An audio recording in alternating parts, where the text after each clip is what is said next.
Hi hello ಎಲ್ಲರಿಗೂ ನಮಸ್ಕಾರ. Welcome to my YouTube channel ಕನ್ನಡತಿಯ ಕಥಾಸದೆ. ನಾನು ನಿಮ್ಮ ರೂಪ ಕನ್ನಡತಿ. ದಯಮಾಡಿ ಸಬ್ಸ್ಕ್ರೈಬ್ ಆಗಿ, ಲೈಕ್ ಮಾಡಿ, ಕಮೆಂಟ್ ಮಾಡಿ, ದಯಮಾಡಿ ಶೇರ್ ಮಾಡಿ. ಏತಕ್ಕೆ ನಿನ್ನನ್ನು ಬಯಸಿದ ಹೃದಯ ಭಾಗ 21. ಪ್ರೀತಮ್ನಿಂದ ಸಾನುವನ್ನು ಕಾಪಾಡಿಕೊಂಡು ಮನೆಗೆ ಕರೆದುಕೊಂಡು ಬಂದಾಗ ಅದಾಗಲೇ ಮನೆಯ ಎಲ್ಲ ಸದಸ್ಯರು ಸೇರಿದ್ದರು. ನಿಂತ್ಕೊಳ್ಳಿ, ಎಲ್ಲಿಗೆ ಹೋಗಿದ್ರಿ? ಮನೆಯಲ್ಲಿ ದೊಡ್ಡವರಿದ್ದಾರೆ ಅನ್ನೋ ಜ್ಞಾನ ಇಲ್ವಾ? ಫೋನ್ ರಿಸೀವ್ ಮಾಡಬೇಕು ಅಂತ ಗೊತ್ತಾಗಲ್ವಾ ಎಂದು ಬಂದವರನ್ನ ಬಾಗಿಲಲ್ಲೇ ತಡೆದರು ನಾರಾಯಣ್. ಉತ್ತರ ನೀಡಲು ಗೊತ್ತಾಗದೆ ಅತ್ತಿಗೆಯ ಮುಖ ನೋಡಿದ್ಲು ಸಾನು. ಇದೇನು ಸಾನು, ನಿನ್ನ ಹಣೆಗೆ ಏನಾಯಿತು ಎಂದು ಗಾಬರಿಯಿಂದ ಕೇಳಿದ್ರು ಕಲ್ಪನಾ. ಉಳಿದವರಿಗೂ ಅದೇ ಪ್ರಶ್ನೆ. ಎಲ್ಲರಿಗೂ ಸಾನುವಿನ ತಲೆಯ ಮೇಲಿನ ಪಟ್ಟಿ ಕಾಣಿಸಿದೆ ಎನ್ನುವ ಇತಿಯ ಭುಜದ ಮೇಲಿನ ಗಾಯವಲ್ಲ. ಅದು ಮಾವ, ನನಗೆ ಕಾರು ಓಡಿಸ್ಬೇಕು ಅಂತ ಆಸೆ ಇತ್ತು. ಇವತ್ತು ಅಂಕಲ್ ಕೇಳಿದೆ, ಹೇಳ್ಕೊಟ್ರು. ದಾರಿಯಲ್ಲಿ ಸಾನು ಸಹ ಸಿಕ್ಕಲು. ಆದರೆ ದಾರಿಯಲ್ಲಿ ಯಾವುದೋ ಮಗು ಅಡ್ಡ ಬಂದು ಸಡನ್ ಆಗಿ ಬ್ರೇಕ್ ಆಗಿದೆ. ಸಾನು ಸೀಟ್ ಬೆಲ್ಟ್ ಹಾಕಿರಲಿಲ್ಲ. ಅವಳ ಹಣೆಗೆ ಡ್ಯಾಶ್ ಬೋರ್ಡ್ಗೆ ಬಡಿದು ಹಣೆಗೆ ಪೆಟ್ಟಾಯಿತು ಎಂದು ಸರಾಗವಾಗಿ ಸುಳ್ಳಿನ ಮೇಲೆ ಹೆಣೆದಳು ಇತಿ. ಅವಳ ಮಾತು ಮುಗಿದ ತಕ್ಷಣ ಅವಳ ಕೆನ್ನೆಯ ಮೇಲೆ ಬಿದ್ದದು ರೇಖಾರವರ ಕೈ ಕುರಿತು. ರೇಖಾ, ಮಗು ಮೇಲೆ ಯಾಕೆ ಕೈ ಮಾಡಿದೆ ಎಂದು ಗದರಿದರು ಶಿವಪ್ರಸಾದ್. ಅಪ್ಪ, ಇದುವರೆಗೂ ನಮ್ಮ ಮನೆ ಮಗಳು ಸಾನುಗೆ ಚಿಕ್ಕ ಗಾಯ ಆಗದ ಹಾಗೆ ನೋಡಿಕೊಂಡಿದ್ದೀವಿ. ಇವಳು ಹಾಗೆ ಮಾಡಿ ಮತ್ತೆ ಮತ್ತೆ ಸಾನು ಮೇಲೆ ಆಪಾದನೆ ಹೊರಿಸ್ತಾಳೆ. ಎಷ್ಟು ಕೊಬ್ಬು ಇರಬೇಡ ಎಂದು ಹರಿಹಾಯ್ದರು ರೇಖಾ. ಅವರಿಗೆ ಸಾನು ಮೇಲಿನ ಕಾಳಜಿಗಿಂತ ಇತಿಯ ಎಲ್ಲರೆದುರು ಹೊಡೆಯುವ ಅವಕಾಶ ಬೇಕಿತ್ತು. ಎಲ್ಲರೂ ಮೂಕ ವೀಕ್ಷಕರು, ಸಮೃದ್ಧನೂ ಸೇರಿ. ಇತಿಗೆ ಅವರ ಹೊಡೆದಕ್ಕೆ ಈಗಷ್ಟೇ ಸರಿಯಾಗಿದ್ದ ನಮ್ಮಿಬ್ಬರ ಸಂಬಂಧ ಎಲ್ಲಿ ಹಾಳಾಗುತ್ತೋ ಎಂಬ ಚಿಂತೆ. ಸಾನು ಎಲ್ಲ ಹೇಳಿ ಬಿಡಿ ಎಂಬಂತೆ ಅತ್ತಿಗೆ ಕಡೆ ದೀನ ನೋಟ ಬಿಟ್ಲು. ಆದರೆ ಇತಿ ಏನೂ ಆಗಲ್ಲ ಎಂದು ಕಣ್ಣಲ್ಲೇ ಸಮಾಧಾನಿಸಿದ್ಲು. ಅದಕ್ಕೆ ಕೈ ಮಾಡ್ತಾರಾ ಎಂದರು ಶರಾವತಿ. ಮತ್ತೇನು ಮಾಡಬೇಕಿತ್ತು ಅಮ್ಮ, ಇವಳು ಮನೆಗೆ ಬಂದಾಗಿಂದ ಇದೇ ಆಗೋಯ್ತು. ಮೊದಲು ಸಮೃದ್ಧಿಗೆ, ಇವಾಗ ಸಾನುಗೆ, ಮುಂದೆ ಯಾರಿಗೆ ಏನು ಕಾದಿದೆಯೋ ಅವಳನಿಗೆ ತಲೆ ಮೇಲೆ ಕೂರಿಸ್ಕೊಳ್ಳಿ ಎಂದಾಗ ಕೆಂಗಣ್ಣು ಬೀರಿ ಒಳ ನಡೆದರು ರೇಖಾರವರ ಮನಸ್ಸು ಹಾಲು ಕುಡಿದಷ್ಟು ಸಂಭ್ರಮಿಸುತ್ತಿತ್ತು. ಇತಿ, ಇನ್ನು ಮುಂದೆ ಕಾರು ಓಡಿಸಬೇಡ. ಒಂದು ವೇಳೆ ಹಾಗೆ ಹೋಗುವಾಗ ಜೊತೆಗೆ ಒಬ್ಬರನ್ನ ಮಾತ್ರ ಕರೆದೊಯ್ಯಿ. ಯಾರ ಪ್ರಾಣಕ್ಕೂ ಅಪಾಯ ಆಗಬಾರ್ದು ಪುಟ್ಟ. ಇವಾಗ ರೂಮಿಗೆ ಹೋಗಿ ರೆಸ್ಟ್ ಮಾಡಿ. ಅವಳ ಮಾತಿಗೆ ತಲೆ ಕೆಡಿಸ್ಕೋಬೇಡ ಎಂದು ಇತಿ ತಲೆ ನೇವರಿಸಿದ್ರು. ನಾರಾಯಣ್ ಅವರ ಮಾತೆ ಅಂತಿಮ. ಮತ್ತಾರೂ ಆ ವಿಷಯದ ಬಗ್ಗೆ ಮಾತಾಡಲಿಲ್ಲ. ಸಾನುಗೆ ಮಾತ್ರ ಅಮ್ಮಂದಿರ ಕಾಟ ಶುರುವಾಗಿದೆ. ಪ್ರೀತಿಯ ಕಾಟ, ಉಪಚಾರದ ಕಾಟ. ಊಟ ಮುಗಿಸಿ ನಗುತ್ತಲೇ ಮಾತನಾಡಿ ಇತಿ ತನ್ನ ರೂಮಿನತ್ತ ಹೆಜ್ಜೆ ಹಾಕಿದ್ಲು. ಅವಳ ಮನದಲ್ಲೀಗ ಮನದೊಡೆಯನ ಬಗ್ಗೆ ಚಿಂತೆ. ಪ್ರೀತಿಯ ತಂಗಿಗೆ ತೊಂದರೆ ಮಾಡುವೆನೆಂದು ಎಲ್ಲೇ ನನ್ನನ್ನು ದೂರ ಇಟ್ಟರೆ ಇದೊಂದೇ ಯೋಚನೆ ಸಾಕಿತ್ತು ಅವಳ ಧೈರ್ಯ ಕುಸಿಯಲು. ಅದೇ ಚಿಂತೆಯಲ್ಲಿ ಬೆಡ್ ಸರಿ ಮಾಡ್ತಿದ್ಲು. ಇತಿ, ನಾನು ನೋಡಿರೋ ಹಾಗೆ ನೀನೆಂದು ಫುಲ್ ಸ್ಲೀವ್ ಬ್ಲೌಸ್ ಹಾಕಿರಲಿಲ್ಲ ಅಲ್ವಾ? ಆದರೂ ಇದರಲ್ಲಿ ತುಂಬ ಚೆನ್ನಾಗಿ ಕಾಣ್ತೀಯಾ ಎಂದನು ಸಮೃದ್ಧ ಬಾಗಿಲ ಬಳಿ ನಿಂತು. ಮಾಡುವ ಕೆಲಸ ಬಿಟ್ಟು ಅವನನ್ನು ನೋಡುತ್ತಾ ನಿಂತಳು. ಯಾಕಾಗಿ ನೋಡ್ತಿದೀಯಾ? ನಿಜವಾಗ್ಲೂ ತುಂಬ ಚೆನ್ನಾಗಿ ಕಾಣ್ತೀಯಾ ಎಂದು ಅವಳೆಡೆಗೆ ಹೆಜ್ಜೆ ಬೆಳೆಸಿದ. ಥ್ಯಾಂಕ್ ಯು ಸಮೃದ್ಧ ಎಂದು ಬಾರದ ನಗೆ ಹೊತ್ತು ನಿಂತಳು. ನನಗೆ ಇನ್ನೂ ಎಷ್ಟು ಸುಳ್ಳು ಹೇಳಬೇಕು ಅಂದ್ಕೊಂಡಿದ್ಯಾ ಎಂದು ಗದರಿದವ ಅವಳ ಎತ್ತರಕ್ಕೆ ಕೈ ತೆಗೆದುಕೊಂಡು ಹೋದ. ಭಯಕ್ಕೆ ಕಣ್ಮುಚ್ಕೊಂಡ್ಳು. ಕೆಲ ನಿಮಿಷದ ನಂತರ ಕಣ್ಬಿಟ್ಲು. ತುಂಬಿದ ಕಣ್ಣುಗಳಿಂದ ಅವಳ ತಲೆಯ ತನ್ನ ಹಿಡಿದು ಎದೆಗೆ ಒರೆಸ್ಕೊಂಡವ ಅವನ ಈ ನಡೆ ಅವಳಿಗೆ ಆಶ್ಚರ್ಯ ಆಗಿತ್ತು. ತುಂಬ ನೋವಾಗ್ತಿದೆನಾ ಎಂದ ಮೃದುವಾಗಿ. ಸಮೃದ್ಧ, ನಿಮಗೆ ಎಂದು ಮೆಲ್ಲಗೆ ತಲೆ ಎತ್ತಿ ಅವನನ್ನು ನೋಡಿದ್ಲು. ನೀವು ಹೋಗಿದ್ದ ಹಾಸ್ಪಿಟಲ್ನಲ್ಲಿ ಡಾಕ್ಟರ್ ನನ್ನ ಫ್ರೆಂಡ್, ಅವನೇ ಫೋನ್ ಮಾಡಿದ್ದ. ನೀವು ಬಂದು ಬ್ಯಾಂಡೇಜ್ ಮಾಡಿಸ್ಕೊಂಡಿದ್ದು ಏನಾಯಿತು ಅಂತ ಈಗಲಾದರೂ ಹೇಳೆ ಎಂದು ಬೆಡ್ ಮೇಲೆ ಕೂರಿಸಿದ. ನೀವು ಯಾವುದೇ ಥರ ಕೋಪ ಮಾಡ್ಕೊಂಡು ಏನೂ ಅನಾಹುತ ಮಾಡಲ್ಲ, ಯಾರ ಮೇಲೂ ಕೈ ಮಾಡಲ್ಲ ಅಂತ ನನ್ನ ತಲೆ ಮೇಲೆ ಕೈ ಇಟ್ಟು ಆಣೆ ಮಾಡಿ ಎಂದ್ಲು. ಅವನ ಕೈ ತೆಗೆದುಕೊಂಡು ತಲೆಯ ಮೇಲೆ ಇಟ್ಟುಕೊಂಡು, ಮೊದಲು ವಿಷಯ ಹೇಳು, ನಾನು ಆಮೇಲೆ ನಿರ್ಧಾರ ಮಾಡ್ತೀನಿ ಎಂದವ ಕೋಪವನ್ನು ಅದಾಗಲೇ ಮುಖದ ಮೇಲೆ ಆಹ್ವಾನಿಸಿದ. ನೋಡಿ, ಆವಾಗಲೇ ಕೋಪ ಬಂದಿದೆ, ಪ್ಲೀಸ್ ಪ್ರಾಮಿಸ್ ಮಾಡಿ ಎಂದವಳ ಮಾತಿಗೆ ಸಮ್ಮತಿ ನೀಡಿದ. ನೀವು ಕಾರ್ ಕಳಿಸಿದ ಮೇಲೆ ನಾನು ಬರ್ತಾ ಇದ್ವಿ. ರೋಡಲ್ಲಿ ಡೀಸೆಲ್ ಖಾಲಿಯಾಗಿ ಹೋಗಿತ್ತು ಅಂತ ಅಂಕಲ್ ಬಂಕ್ ಕಡೆಗೆ ಕಾರ್ ತಿರುಗಿಸಿದ್ರು. ಸಾನು ಯಾವುದೋ ಸ್ಕೂಟಿಗೆ ಪೆಟ್ರೋಲ್ ಹಾಕ್ಸ್ಕೋತಾ ಇದ್ಲು. ಅವಳ ಸ್ಕೂಟಿ ಆಗಿರಲಿಲ್ಲ. ಮತ್ತೆ ಮನೆಗೆ ಬರೋದು ಬಿಟ್ಟು ಯಾವುದೋ ಬೇರೆ ದಾರಿ ಹಿಡಿದ್ಲು. ಅವಳ ಮೇಲಿನ ಅನುಮಾನಕ್ಕಲ್ಲ, ಆದರೂ ಕಾಲ ಸರಿ ಇಲ್ಲ ಅಂತ ಅವಳನ್ನು ಫಾಲೋ ಮಾಡಿದ್ವಿ. ಅವಳು ಒಂದು ಫಾರಮ್ ಹೌಸ್ ಒಳಗೆ ಹೋದ್ಲು. ಅಲ್ಲಿ ಬೇರೆ ಯಾರೂ ಇದ್ದಂತೆ ಕಾಣಲಿಲ್ಲ. ಅದಕ್ಕೆ ನಾನು ಆ ಕಾರನ್ನು ಅಲ್ಲಿ ನಿಲ್ಲಿಸಲು ಹೇಳಿ ಹೊಳ ಹೋದೆ. ಆದರೆ ಅಲ್ಲಿ ಎಂದು ಮಾತು ನಿಲ್ಲಿಸಿದ್ಲು. ಮುಂದೆ ಎಂದನವ ಅಲ್ಲಿ ನಡೆದ ಅಷ್ಟು ಘಟನೆ ಚಾಚು ತಪ್ಪದೆ ಹೇಳಿದ್ಲು. ಆದರೆ ಆ ಹುಡುಗ ಪ್ರೀತಮ್ ಅನ್ನುವುದು ಬಿಟ್ಟು. ಇಷ್ಟೆಲ್ಲ ಆದರೂ ನನಗೆ ಒಂದು ಮಾತು ಹೇಳಬೇಕು ಅನಿಸ್ಲಿಲ್ವಾ ನಿನಗೆ? ಆ ರಸ್ಕಲ್ನ ಹಾಗೆ ಬಿಟ್ಟು ಬಂದ್ರಾ? ಯಾರವನು? ನೋಡಿದ್ರೆ ಗುರ್ತು ಹಿಡಿತೀಯಾ? ಬಾ, ಪೊಲೀಸ್ ಕಂಪ್ಲೇಂಟ್ ಕೊಡೋಣ. ಸಾನು ಇಂಥ ವಿಷಯದಲ್ಲಿ ಇಷ್ಟು ನೆಗ್ಲಿಜೆನ್ಸಿ ಮಾಡೋದಂದರೆ ಅವಳಿಗೆ ನನ್ನ ಮೇಲೆ ನಂಬಿಕೆ ಇಲ್ವಾ ಎಂದವನ ಕೋಪಕ್ಕೆ ಇತಿ ಒಮ್ಮೆ ಎದುರಿಯ ಬಿಟ್ಲು. ಸಮೃದ್ಧ, ಕಾಮ್ ಡೌನ್. ನಿಮ್ಮ ಮೇಲೆ ನಂಬಿಕೆಗಿಂತ ನಿಮ್ಮ ಕೋಪ ನೋಡಿದರೆ ಭಯ ಆಗುತ್ತೆ. ಪ್ಲೀಸ್, ಅದಕ್ಕೆ ನಾನು ವಿಷಯ ಹೇಳಿಲ್ಲ ಎಂದು ಕೈ ಹಿಡಿದವಳ ಕೈ ಕೊಸಿರಿಕೊಂಡು ಎದ್ದು ಬಾಲ್ಕನಿಯತ್ತ ನಡೆದ. ಸಮೃದ್ಧ, ಪ್ಲೀಸ್, ಅವಳು ಮೊದಲೇ ಹೆದರಿದ್ದಾಳೆ. ನೀವು ಈ ರೀತಿ ಆಡಿದರೆ ಪಾಪ ಅಲ್ವಾ ಎಂದು ಅವನ ಮನವೊಲಿಕೆ ಮಾಡುತ್ತಿದ್ಲು. ನಿಮ್ಮಿಬ್ಬರಲ್ಲಿ ಒಬ್ಬರಿಗೇನಾದರೂ ಹೆಚ್ಚು ಕಡಿಮೆ ಆಗಿದ್ದರೆ ನಾನು ಬದುಕಿದ್ದು ಏನು ಪ್ರಯೋಜನ ಹೇಳು ಎಂದು ಅವಳ ಎಡಗೈ ರಟ್ಟೆ ಹಿಡಿದ ಅವನ ಧ್ವನಿ ಅದಾಗಲೇ ಕಟ್ಟಿತ್ತು. ಹಾ ಎಂಬ ಅವಳ ನೋವಿನ ಧ್ವನಿಗೆ ಇದುವರೆಗೂ ತಡೆದಿದ್ದ ದುಃಖ ಹೊರ ಬಂದಿತ್ತು. ಸಾರಿ ಸಾರಿ ಇತಿ, ತುಂಬ ನೋವಾಗ್ತಿದೆಯಾ ಬಾ ಎಂದವ ಹರಿಯುತ್ತಿದ್ದ ಕಣ್ಣೀರನ್ನು ಒರೆಸುವ ಗೋಜಿಗೂ ಹೋಗದೆ ಒಳ ಕರೆದುಕೊಂಡು ಬಂದ. ಹೋಗು, ಈ ಬಟ್ಟೆ ತೆಗೆದು ಯಾವುದಾದ್ರೂ ಲೂಸ್ ಬಟ್ಟೆ ಹಾಕು, ನಾನು ಬ್ಯಾಂಡೇಜ್ ನೋಡಬೇಕು ಎಷ್ಟು ಡೀಪ್ ಆಗಿದೆ ಅಂತ ಎಂದವ ಅವಳನ್ನು ಬಲವಂತವಾಗಿ ಡ್ರೆಸ್ ಚೇಂಜ್ ಮಾಡಲು ಕಳಿಸಿದ. ಸಮೃದ್ಧ್, ಪ್ಲೀಸ್ ಅಳಬೇಡಿ, ನನಗೆ ನಿಮ್ಮ ಕೋಪ ತಡ್ಕೊಳ್ಳೋ ಶಕ್ತಿ ಇದೆ, ಆದರೆ ನಿಮ್ಮ ಕಣ್ಣೀರು ಸಹಿಸೋ ಶಕ್ತಿ ಇಲ್ಲ ಎಂದು ಅವನ ಎದುರಿಗೆ ಹೊರಗಿದ್ಲು.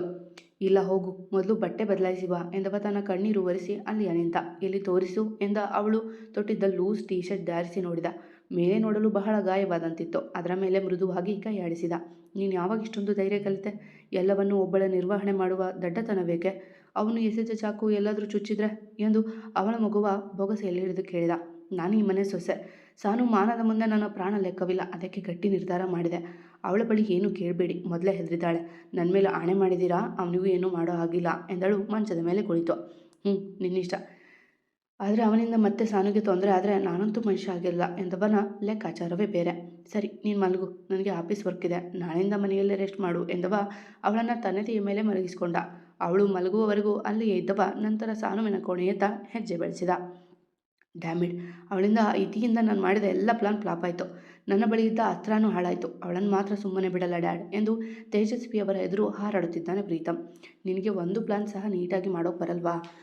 ನಾನು ಇಬ್ಬರಿಗೂ ಮದುವೆ ಮಾಡಿಸ್ತೀನಿ, ಕೊಂಚ ಸಮಯ ಅಡ್ಜಸ್ಟ್ ಮಾಡ್ಕೋ, ಆಮೇಲೆ ಡೈವರ್ಸ್ ಮಾಡ್ಕೋ ಅಂದರೆ ಕೇಳಿಲ್ಲ. ನಿನ್ನ ಹಾಳಾದ ಪ್ಲಾನ್ ಮಾಡಿ ಎಲ್ಲ ಹಾಳು ಮಾಡಿದೆ ಎಂದು ಗ್ಲಾಸಲ್ಲಿನ ಮದ್ಯವನ್ನು ಬಾಯಿಗೆ ಹಾಕಿಕೊಂಡ್ರು ತೇಜಸ್ವಿ. ಮಗನ ಆಟಕ್ಕೆ ಅವರ ಬೆಂಬಲವೂ ಇದೆ.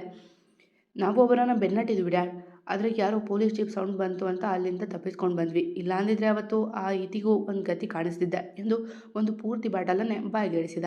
ಈ ಬಾರಿ ನೀನೇನು ಮಾಡಬೇಡ, ಎಲ್ಲ ನಾನೇ ಪ್ಲ್ಯಾನ್ ಮಾಡ್ತೀನಿ ಎಂದವರು ವಾಲಾಡುತ್ತಾ ತಮ್ಮ ರೂಮಿನತ್ತ ನಡೆದರು. ಅವನು ಅತ್ತ ಹೋದಂತೆ ಮಲಗಿದ ಇತಿ ಎದ್ದು ತನ್ನ ಫೋನ್ ತೆಗೆದು ವಿವಾಹನ್ಗೆ ಕರೆ ಮಾಡಿದ್ಲು. ಥ್ಯಾಂಕ್ ಯು ಅಣ್ಣ ಎಂದಳು. ಸಾರಿ ಕಣೆ, ನಾನು ಬರುವ ವೇಳೆಗೆ ಅದಾಗಲೇ ತಡವಾಗಿತ್ತು. ನೀನು ಮೆಸೇಜ್ ಮಾಡಿದ ತಕ್ಷಣ ಆಫೀಸ್ ಬಿಟ್ಟೆ, ಆದರೆ ಟ್ರಾಫಿಕ್ನಲ್ಲಿ ಸಿಕ್ಕಾಕೊಂಡೆ. ನಾ ಬರುವ ಹೊತ್ತಿಗೆ ನೀವು ಅಲ್ಲಿಂದ ಹೊರಟಿದ್ರಿ ಎಂದು ವಿಹಾನ್ನ ಬೇಸರದೆ. ಇರಲಿ ಬಿಡಿ ಅಣ್ಣ, ನೀ ಬರೋವರೆಗೂ ತಡ ಆದರೂ ಬಂದೇ ಅಲ್ಲ, ನಾನೇ ಸ್ವಲ್ಪ ಎಚ್ಚರ ವಹಿಸ್ಬೇಕಿತ್ತು. ಆ ನೀಚರು ನಮ್ಮ ಹಿಂದೆ ಬರಲೇ ಇಲ್ಲ. ಇದು ನೀನೇ ಮಾಡಿದ್ದು ಅಂತ ಗೊತ್ತು, ಅದೇಗೆ ಮಾಡಿದೆ ಅಣ್ಣ? ಅವರಿಗೆ ನೀನು ಅಂತ ಗೊತ್ತಾಯ್ತಾ ಎಂದಳು.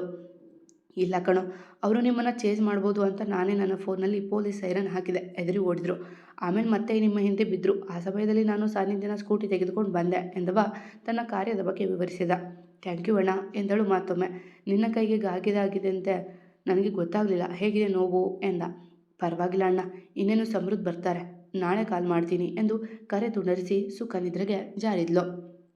ಸಾನು, ತಲೆನೋವು ಹೇಗಿದೆ? ಒಮ್ಮೆ ಸ್ಕ್ಯಾನ್ ಮಾಡಿಸ್ಕೋಬೇಕಿತ್ತು ಎಂದು ಸಾನು ರೂಮಿಗೆ ಬಂದ ಸಮೃದ್ಧ ಅವಳ ಬೆಡ್ ಮೇಲೆ ಕುಳಿತ. ಅವನ ಈ ಬರುವಿಕೆ ಊಹಿಸಿದ ಸಾನು ಭಯಗೊಂಡ್ಳು. ಇತಿ ಎಲ್ಲವನ್ನೂ ಹೇಳಿದ್ದಾಳೋ ಇಲ್ಲವೋ ಎಂಬ ಗೊಂದಲ ಬೇರೆ. ಹಾಂ ಅಣ್ಣ, ಪರವಾಗಿಲ್ಲ, ಸ್ವಲ್ಪ ಪೆಟ್ಟಾಗಿದೆ ಅಷ್ಟೆ ಎಂದು ಅವನ ಮಡಿಲಿಗೆ ತಲೆ ಇಟ್ಟಳು. ನನ್ನ ಮೇಲೆ ನಂಬಿಕೆ ಇರಲಿಲ್ವ ಗೊಬ್ಬೆ ನಿಂಗೆ ಎಂದು ನೇರವಾಗಿ ವಿಷಯಕ್ಕೆ ಬಂದ. ಅಣ್ಣ, ಅದು ನೀನು ಕೋಪ ಎಂದು ತಡವರಿಸುತ್ತಿದ್ದವಳ ತಬ್ಬಿಕೊಂಡು, ನಿನಗೆ ಏನಾದರೂ ಆಗಿದ್ರೆ ನನ್ನನ್ನು ನಾನು ಜೀವನದಲ್ಲಿ ಕ್ಷಮಿಸಿಕೊಳ್ಳುತ್ತಿರಲಿಲ್ಲ ಎಂದ. ಅವನಿಗೆ ಎಲ್ಲ ವಿಷಯ ಗೊತ್ತಿದೆ ಎಂದು ಮುಚ್ಚಿಟ್ಟು ಪ್ರಯೋಜನವಿಲ್ಲ ಎಂದುಕೊಂಡವಳು, ಸಾರಿ ಅಣ್ಣ, ಪ್ರೀತಮ್ ಹೀಗೆ ಮಾಡ್ತಾನೆ ಅಂತ ಅಂದ್ಕೊಂಡಿರಲಿಲ್ಲ ಎಂದು ಇತಿ ಬಾಯಿ ಬಿಡದ ವಿಷಯವನ್ನು ಬಾಯಿ ತಪ್ಪಿ ಹೇಳಿದ್ಲು ಸಾನು. ಸರಿ ಗೊಂಬೆ, ನೀನು ಮಲಗು. ಇತಿಗೆ ನಾನು ಇಲ್ಲಿಗೆ ಬಂದ ವಿಷಯ ಹೇಳಬೇಡ, ನಾನು ಮಲಗಬೇಕು, ನಾಳೆ ತುಂಬ ಕೆಲಸ ಇದೆ ಎಂದವನು ಅವಳನ್ನು ಸರಿಸಿ ಮೇಲೆದ್ದ. ಅವನಿಗೆ ಕೆಲಸ ಅವನಿಗಷ್ಟೇ ಗೊತ್ತು. ಅಣ್ಣ, ಪ್ರೀತಮ್ ವಿಷಯನ ನೀನಿಷ್ಟು ಕೂಲಾಗಿ ತಗೊಂಡಿದ್ಯಾ? ಐ ಕಾಂಟ್ ಬಿಲೀವ್ ಎಂದಳು ಸಾನು. ನನ್ನ ಬಗ್ಗೆ ತಿಳಿದೇ ಇದೆಯಲ್ಲ? ಹಾಂ ಸಾನು, ನಿನ್ನ ಬಾಬಿ ಅವನ ಮೇಲೆ ಕೈ ಮಾಡಬಾರ್ದು ಅಂತ ಪ್ರಾಮಿಸ್ ಮಾಡಿಸ್ಕೊಂಡಿದ್ದಾಳೆ. ಸೊ ಐ ಆಮ್ ಹೆಲ್ಪ್ಲೆಸ್ ಎಂದ ಬೇಸರದಿಂದ. ಅಣ್ಣ, ನಿನ್ನ ಹತ್ರ ಒಂದು ವಿಷಯ ಕೇಳಬೇಕಿತ್ತು ಎಂದಳು. ಏನು ಕೇಳೋ ಎಂದು ಮತ್ತೆ ಅವಳ ಕಡೆಗೆ ತಿರುಗಿದ. ಅಣ್ಣ, ಬಾಬಿ ಇಲ್ಲಿವರೆಗೂ ಒಮ್ಮೆಯೂ ತಪ್ಪಾಗಿ ನಡ್ಕೊಂಡಿಲ್ಲ, ಆದರೆ ನೀನು ಅಂದು ಅವರ ಬಗ್ಗೆ ಕೆಟ್ಟದಾಗಿ ಹೇಳಿದ್ದು ಕೇಳಿ ಅವರನ್ನು ದ್ವೇಷ ಮಾಡ್ತಾ ಇದ್ದೆ. ಬಟ್ ಇವತ್ತಿನ ಇನ್ಸಿಡೆಂಟ್ ನೋಡಿದರೆ ಅವರು ಒಳ್ಳೆಯವರು ಅನಿಸುತ್ತೆ. ಪ್ಲೀಸ್ ಒಮ್ಮೆ ನೀನು ತಿಳಿದಿದ್ದು ನಿಜವೋ ಸುಳ್ಳು ನೋಡೋಣ ಎಂದಳು ನಿಧಾನವಾಗಿ. ಅವನಿಗೆ ಆವಾಗಲೇ ಅರಿವಾಗಿದ್ದು ತಾನು ಸತ್ಯ ಹುಡುಕುವ ಬರದಲ್ಲಿ ತಂಗಿಗೆ ಅತ್ತಿಗೆ ಮೇಲೆ ಯಾವ ಭಾವನೆ ಹುಟ್ಟು ಹಾಕಿದ್ದನೆಂದು. ಮೆಲ್ಲಗೆ ಅವಳ ಬಳಿ ಬಂದು ಕುಳಿತವ. ಸಾರಿ ಗೊಂಬೆ, ನಿನಗೆ ಒಂದು ವಿಷಯ ಹೇಳೋದು ಮರ್ತೆ ಎಂದವ ತನ್ನ ತಪ್ಪು ತಿಳುವಳಿಕೆ ಎಲ್ಲವನ್ನ ವಿವರಿಸಿದ. ನಂಗೆ ಗೊತ್ತಿತ್ತು ಅಣ್ಣ, ಬಾಬಿ ಕೆಟ್ಟವರಲ್ಲ ಅಂತ, ಅವರ ಜೊತೆ ಚೆನ್ನಾಗಿರೋಣ, ಇಟ್ಸ್ ಮೈ ರಿಕ್ವೆಸ್ಟ್ ಎಂದಳು ಮುಕ್ತವಾಗಿ. ಅಣ್ಣ ಅತ್ತಿಗೆರ ಜೋಡಿ ನೋಡಿ ಖುಷಿ ಪಟ್ಟವಳು ಅವರ ಮುನಿಸು ಮಾಡಿದಾಗ ಸೇತುವೆ ಆಗಲು ಬಯಸಿದ್ಲು. ಐನೋ ಸಾನು, ನಾನು ದುಡುಕಿಬಿಟ್ಟೆ, ಆದರೆ ಇನ್ಮುಂದೆ ಆ ತಪ್ಪು ಮಾಡೋದಿಲ್ಲ, ಅವಳನ್ನು ಚೆನ್ನಾಗಿ ನೋಡ್ಕೋತೀನಿ ಎಂದಪ್ಪ ಅವಳನ್ನು ಮಲಗಿಸಿ ತನ್ನ ರೂಮಿಗೆ ಬಂದ. ಬೆಡ್ನ ಒಂದು ಮೂಲೆಯಲ್ಲಿ ಮುದುಡಿ ಮಲಗಿದ್ದ ಇತಿಯ ಮೂಗುತಿ ಚಂದ್ರನ ಬೆಳಕಿಗೆ ಕಂಗೊಳಿಸುತ್ತಿತ್ತು. ಅವಳೊಂದು ದೇವಲೋಕದ ಅಪ್ಸರಿಯೇ ಸರಿ. ಕಾಲಿನಿಂದ ಕೆಳಗೆ ಜಾರಿದ ಅವಳ ಬೆಡ್ಶೀಟ್ ಸರಿಪಡಿಸಿ ಅವಳ ಪಕ್ಕ ಉರುಳಿದ. ತಲೆಯ ತುಂಬ ಏನೇನೋ ಆಲೋಚನೆಗಳು. ಎಂದಿನಂತೆ ತನ್ನ ಕೆಲಸಕ್ಕೆ ಹಾಜರಿ ಹಾಕಿದ್ದ ಸೂರ್ಯ ಇಂದು ಎಲ್ಲರ ಜೀವನದಲ್ಲೂ ನೆಮ್ಮದಿ ಹೊತ್ತು ತಂದಿದ್ದ. ಅವನೆದೆಯ ಮೇಲೆ ಮಲಗಿದವಳು ಹೇಳುವ ಸೂಚನೆ ಸಿಕ್ಕಿತ್ತು. ಇತಿ, ನೀನು ಕೆಲಸ ಮಾಡಬೇಡ, ಟೇಕ್ ರೆಸ್ಟ್. ಇನ್ನೂ ಸ್ವಲ್ಪ ಹೊತ್ತು ಮಲಗು, ನಾನು ಸಂಜೆ ಬೇಗ ಬರ್ತೀನಿ. ಆಸ್ಪತ್ರೆಗೆ ಹೋಗಿ ಬರೋಣ, ಲೂಸ್ ಬಟ್ಟೆ ಹಾಕೋ ಎಂದು ಅವಳ ಮುಂಗುರುಳು ಸರಿಸಿದ. ಇಲ್ಲ ಸಮೃದ್ಧ, ಮನೇಲಿ ಯಾರಿಗೂ ನನ್ನ ವಿಷಯ ಗೊತ್ತಿಲ್ಲ. ನಾನು ಕೆಲಸ ಮಾಡ್ತೀನಿ, ಹಾಸ್ಪಿಟಲ್ಗೆ ಬೇಡ. ಇವಾಗ ಸ್ವಲ್ಪ ನೋವು ಕಡಿಮೆ ಆಗಿದೆ ಎಂದು ಮೇಲೆದ್ಲು. ನಾನು ಹೇಳೋ ಮಾತಿಲ್ಲಿ ಕೇಳ್ತೀಯಾ, ಹೋಗು ಎಂದು ಮುನಿಸಿಕೊಂಡು ತನ್ನ ಜಿಮ್ ಕಡೆ ನಡೆದ. ಇವಳು ಬಾತ್ರೂಮ್ ಹೊಕ್ಕಳು. ಸ್ನಾನ ಮುಗಿಸಿ ಬಂದು ಕಣ್ಣೆಳೆದ್ರು ನಿಂತಿದ್ಲು. ಅದೇ ಸಮಯಕ್ಕೆ ಅವನು ತನ್ನ ವರ್ಕೌಟ್ ಮುಗಿಸಿ ಬಂದ. ಈಗಷ್ಟೇ ನೀರಿನಿಂದ ಮಿಂದು ಬಂದ ತನ್ನವಳ ಎವೆ ಎಕ್ಕದೆ ನೋಡುತ್ತಿದ್ದ. ಅವನ ಆಜ್ಞೆಯಂತೆ ಲೂಸ್ ಟೀ ಶರ್ಟ್ ತೊಟ್ಟು ಪ್ಲಾಜೋ ಪ್ಯಾಂಟ್ ಹಾಕಿದ್ಲು. ಆ ಮನೆಯಲ್ಲಿ ಬಟ್ಟೆಗೆ ಯಾವುದೇ ನಕಾರವಿಲ್ಲವಲ್ಲ. ನೀನು ಇಷ್ಟು ಮುದ್ದಾಗಿ ಕಾಣುತ್ತಾ ನನ್ನ ಎದುರಿದ್ರೆ ನನ್ನ ನಿಯತ್ತು ಕೆಡುತ್ತೆ ಕಣೆ ಎಂದವ ಅವಳ ಹಿಂದಿಯಿಂದ ಬಳಸಿದ. ಇಷ್ಟು ದಿನ ನಿಮ್ಮೆದುರು ಹೀಗೆ ಅಲ್ವ ಇದ್ದಿದ್ದೋ ಎಂದು ರಾಗ ತೆಗೆದ್ಲು. ಅದು ಆಗ ಆ ಹುಡುಗನಿಗೆ ಕೋಪ ಇತ್ತು. ಇವಾಗ ಬರೀ ಪ್ರೀತಿ ಇದೆ ಎಂದು ತನ್ನತ್ತ ತಿರುಗಿಸಿಕೊಂಡ. ಪ್ರೀತಿ ಇರೋರು ಕೋಪ ಯಾಕೆ ಮಾಡ್ಕೋಬೇಕು ಎಂದವಳವಳು. ಅದು ಹಾಗೆ, ಕೋಪ ಎಲ್ಲೋ ಪ್ರೀತಿಯಲ್ಲೇ ಎಂದ ಅವಳು ಮುಗುಳ್ನಕ್ಕು ಸುಮ್ಮನಾದ್ಲು. ಮತ್ತೆ ಕಿಸ್ ಮಾಡ್ಲಾ ಎಂದು ಚಿಕ್ಕ ಮಗುವಿನಂತೆ ಕೇಳಿದ. ಬಯಕೆಗಳ ಹತ್ತಿಕ್ಕಲಾಗದೆ. ನೀವಿನ್ನೂ ಬ್ರಷ್ ಮಾಡಿಲ್ಲ, ಸ್ನಾನ ಮಾಡಿಲ್ಲ, ಈಗಷ್ಟೇ ಜಿಮ್ ಮಾಡಿ ಬಂದಿದ್ದೀರಾ, ಬೆವರು ಸ್ಮೆಲ್ ಬರ್ತಿದೆ, ಹೋಗಿ ಸ್ನಾನ ಮಾಡಿ ಬನ್ನಿ ಎಂದು ಮೂಕಕ್ಕೆ ಕಿವಿಚಿದ್ಲು. ಇವಳಿಗೆ ಶೃಂಗಾರದ ಗಂಧ ಗಾಳಿ ಗೊತ್ತಿಲ್ಲ. ಬಾ, ಇಬ್ಬರು ಒಟ್ಟಿಗೆ ಸ್ನಾನ ಮಾಡೋಣ. ನಿನ್ನ ಕೈ ನೋವಿಗೆ ಸರಿಯಾಗಿ ಸ್ನಾನ ಮಾಡಿರಲ್ಲ, ನಾನೇ ಮಾಡಿಸ್ತೀನಿ ಎಂದು ಕಣ್ಣು ಹೊಡೆದ. ಹುಡುಗಿ ನಾಚಿ ಹೋಯಿತು. ಅಡಗಲು ಅರಸಿದ್ದು ಅವನದೇ ಎಡಗೂಡನ್ನ. ಹೋಗ್ರಿ ಎಂದು ತಪ್ಪಿಸಿಕೊಳ್ಳಲು ನೋಡಿದ್ಲು. ಆದರೆ ಅವಳ ಕಣ್ಣನ ಹಿಡಿತ ಬಿಗಿಯಾಗಿದೆ. ಎಲ್ಲಿಗೆ ಹೋಗ್ಲಿ ಎಂದವ. ನಿನಗೆ ಗಂಡು ಮಗು ಬೇಕಾ, ಹೆಣ್ಣು ಮಗು ಬೇಕಾ ಎಂದವ ಅವಳ ನಡುವಿನ ಮೇಲೆ ಹಿಡಿತ ಬಿಗಿಗೊಳಿಸಿದ. ಬಿಡಿ, ನಾನು ಹೋಗಬೇಕು ಎಂದು ಕೊಸರಾಡಿದರೂ ಬಿಡಲಿಲ್ಲ ಮೊಂಡ. ಹೇಳೆ, ನನಗಂತೂ ನಿಂತರ ಕ್ಯೂಟ್ ಇತಿ ಬೇಕು ಎಂದವನ ಮಾತಿಗೆ ಮೂತಿ ಕೆಂಪು ಮಾಡಿಕೊಂಡಳು. ಒಂದೇ ಒಂದು ಕಿಸ್ ಕೊಡ್ತೀನಿ ಕಣೆ ಎಂದ. ಅವನ ಈ ಪರಿಯ ಕೋರಿಕೆಗೆ ಸೋತು ತಾನೇ ಮುಂದಾಗಿ ಅವನ ತುಟಿಗೆ ತುಟಿ ಸೇರಿಸಿದ್ಲು. ಅವಳೇ ಮುಂದುವರೆದಾಗ ಇವ ಬಿಟ್ಟಾನೆಯೇ ಸಾಕೆನ್ನುವಷ್ಟು ಜೇನನ್ನು ಹೀರೆ ಬಿಟ್ಟಿದ್ದು. ಇವತ್ತಿಗೆ ಸಾಕು, ಉಳಿದದ್ದು ನಮ್ಮ ಫಸ್ಟ್ ನೈಟ್ಗೆ ಎಂದ. ಅವಳು ಮುಖವು ಎತ್ತದೆ ಅಲ್ಲಿಂದ ಕಾಲ್ಕಿತ್ಲು. ಅವನು ಬಾತ್ರೂಮ್ ಸೇರಿದ. ಸಿಹಿಯ ನೆನಪುಗಳ ಹೊತ್ತು ತನ್ನ ಕೆಲಸ ಮುಗಿಸಿದ. ಇವತ್ತು ದೇವಸ್ಥಾನಕ್ಕೆ ಹೋಗಿ ಬರೋಣ. ಸಾನು ಹೆಸರಲ್ಲಿ ಪೂಜೆ ಮಾಡಿಸಬೇಕು ಎಂದರು ಲಕ್ಷ್ಮಿ. ಎಲ್ಲರೂ ತಿಂಡಿಗೆ ಕುಳಿತಾಗ. ಸರಿ ಅತ್ತೆ, ಹಾಗಾದರೆ ನಾನು ತಿಂಡಿ ತಿನ್ನಲ್ಲ, ದೇವಸ್ಥಾನಕ್ಕೆ ಹೋಗಿ ಬಂದಮೇಲೆ ತಿಂತೀನಿ, ಹೋಗಿ ಸೀರೆ ಉಟ್ಟು ಬರ್ತೀನತ್ತೆ ಎಂದಳು. ಸಮೃದ್ಧನ ಊರಿಗಣ್ಣು ನೋಡಿ ಕೀರಿ ನಕ್ಕಳು. ನಾವು ಈ ಕಾರ್ಯಕ್ರಮಕ್ಕೆ ಇಲ್ಲ, ನಮ್ಮನ್ನು ಬಿಟ್ಟು ಬಿಡಿ ಎಂದು ಸಾರ್ಥಕ್ ಜಾರಿಕೊಂಡ. ಹರಣಿಯ ಕೋಪ ನೋಡಿದ ಮೇಲೆ ಇಂಪಾರ್ಟೆಂಟ್ ಮೀಟಿಂಗ್ ಇದೆ ಎಂದ. ಅವನ ಪರಿಗೆ ಎಲ್ಲರೂ ನಕ್ಕರು. ಏನಮ್ಮರು, ಅತ್ತೆ ಹೇಳಿದ್ರು ಅಂತ ಸೀರೆ ಉಡ್ತಾ ಇದೆಯಾ ಎಂದು ರೂಮಿಗೆ ಬಂದ ಸಮೃದ್ಧ ಇತಿ ನೆರಿಗೆ ಮಾಡಲು ಕಷ್ಟಪಡುತ್ತಿದ್ಲು. ನೀವ್ಯಾಕೆ ಬಂದದ್ದು, ಹೋಗಿ, ನಾನು ಸೀರೆ ಉಡಬೇಕು ಎಂದು ತಿರುಗಿ ನಿಂತವಳ ತನ್ನಡೆಗೆ ತಿರುಗಿಸಿಕೊಂಡು ಅವಳ ಕೈಯಲ್ಲಿದ್ದ ಸೀರೆಯ ತನ್ನ ಸುಪರ್ದಿಗೆ ತೆಗೆದುಕೊಂಡ. ತಿಂಡಿ ತಿಂದು ಹೋಗು, ಟ್ಯಾಬ್ಲೆಟ್ ತಗೋಬೇಕಲ್ಲ ಎಂದು ತನ್ನ ಕೆಲಸ ಮುಂದುವರಿಸಿದ. ಅಂದಳಷ್ಟೆ. ಅವನ ಕೈ ಚಳಕ ಕಜಗುಳಿಗೆ ರೋಮಾಂಚಗೊಳ್ಳುತ್ತಿದ್ಲು. ಪೀ ಕೊಡು, ಸೀರೆ ಉಡಿಸಿದ್ದಕ್ಕೆ ಎಂದನವ. ಇವತ್ತಿಗಿಷ್ಟು ಸಾಕು ಅಂದ್ರಲ್ಲ ಆವಾಗಲೇ, ಹೋಗಿ ದೇವಸ್ಥಾನಕ್ಕೆ ಹೋಗುವಾಗ ಶುದ್ಧ ಇರಬೇಕು ಎಂದವಳ ಮಾತಿಗೆ ಮೂತಿ ತಿರುವಿದ. ಅವನ ಕೆನ್ನೆಗೆ ತುಟಿ ಒತ್ತಿ ಅಲ್ಲಿಂದ ಓಡಿದ್ಲು. ನಸುನಕ್ಕು ಅದ್ಯಾರಿಗೂ ಕರೆ ಮಾಡಿ ಆಫೀಸ್ಗೆ ಹೊರಟ. ಮನೆ ಗಂಡಸರು ಆಫೀಸ್ ಕಡೆಗೆ ಹೊರಟರೆ ಮಹಿಳೆಯರ ದಂಡು ದೇವಸ್ಥಾನದೆಡೆಗೆ ನಡೆಯಿತು.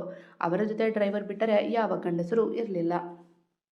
ಅಮ್ಮ, ನಿನ್ನೆ ಬಾಬಿನೂ ನನ್ನ ಜೊತೆಗಿದ್ರು, ಅವರ ಹೆಸರಿನಲ್ಲೂ ಪೂಜೆ ಮಾಡಿಸಿ, ಅವಳಿಗೆ ಜಾಸ್ತಿ ಪೆಟ್ಟು ಬಿದ್ದದ್ದು ಎಂದು ಮನದಲ್ಲೇ ನುಡಿದು ಅಮ್ಮನಿಗೆ ಹೇಳಿದ್ಲು.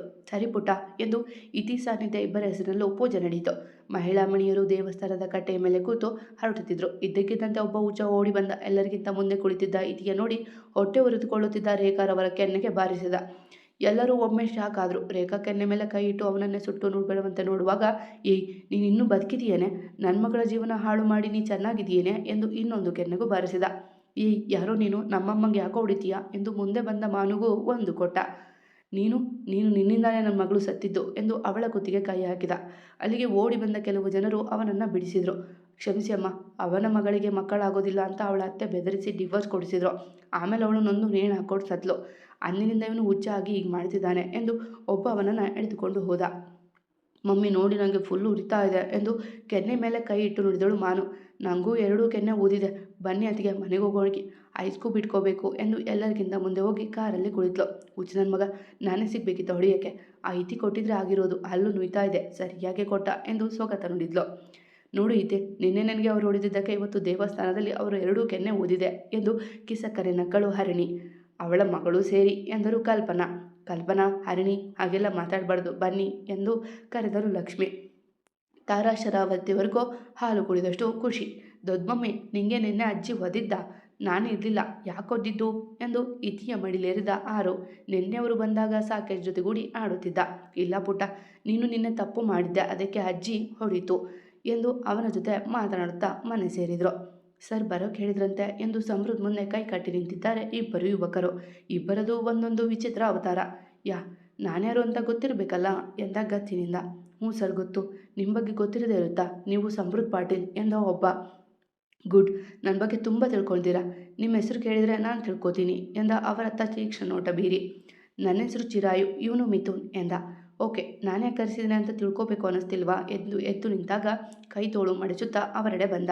ಹೇಳಿ ಸರಿ ಯಾಕೆ ಎಂದ ಮಿಥುನ್. ಹೇಳಿದ ತಕ್ಷಣ ಅವನ ಹೊಟ್ಟೆಗೆ ಗುದ್ದಿದ. ಚಿರಾಯು ಕಾಲಿಗೂ ತನ್ನ ಕಾಲಿನಿಂದ ಒದ್ದು ಕೆಳಗೆ ಕೂರಿಸಿದ. ಇಬ್ಬರು ಮಂಡಿಗಾಲಲ್ಲಿ ಕೂರಿಸಿದ. ಇಬ್ಬರ ಕೆನ್ನೆಗೂ ಮನ ಬಂದಂತೆ ಥಳಿಸಿ ಅವರ ಜುಟ್ಟು ಹಿಡಿದ.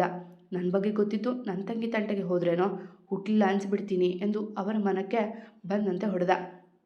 ಸರ್ ಬಿಡಿ ಸರ್, ಇನ್ಮುಂದೆ ಅವಳನ್ನು ಕಣ್ಣೆತ್ತಿ ನೋಡಲ್ಲ ಸರ್, ಬಿಡಿ ಎಂದು ಅಂಗಲಾಚಿದರು ಇಬ್ಬರು.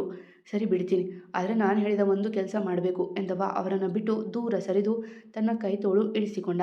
ಹೇಳಿ ಸರ್, ಮಾಡ್ತೀವಿ ಎಂದವರು ತಮ್ಮ ಬಾಯಿಂದ ಬರುತ್ತಿದ್ದ ರಕ್ತ ಒರೆಸುತ್ತಾ ಎದ್ದು ನಿಂತರು. ತಗೊಳ್ಳಿ ಇದು ಎಂದವ ಒಂದು ಬ್ಯಾಗ್ ಅವರ ಮುಂದೆ ಎಸೆದು ತನ್ನ ಪ್ಲಾನ್ ವಿವರಿಸಿದ. ಸರ್, ಇದರಿಂದ ನಮಗೇನಾದರೂ ತೊಂದರೆ ಆದರೆ ಎಂದು ರಾಗ ತೆಗೆದ ಚಿರಾಯು ಮುಖಕ್ಕೆ ಇನ್ನೊಂದು ಕೊಟ್ಟು, ಶ್ರೀಮಂತನ ಹುಡುಗನ ಜೊತೆ ಸ್ನೇಹ ಮಾಡಿ ಅವನು ಮಾಡೋ ಕೆಟ್ಟ ಕೆಲಸಕ್ಕೆ ಸಪೋರ್ಟ್ ಮಾಡುವಾಗ ಭಯ ಇರಲಿಲ್ವಾ?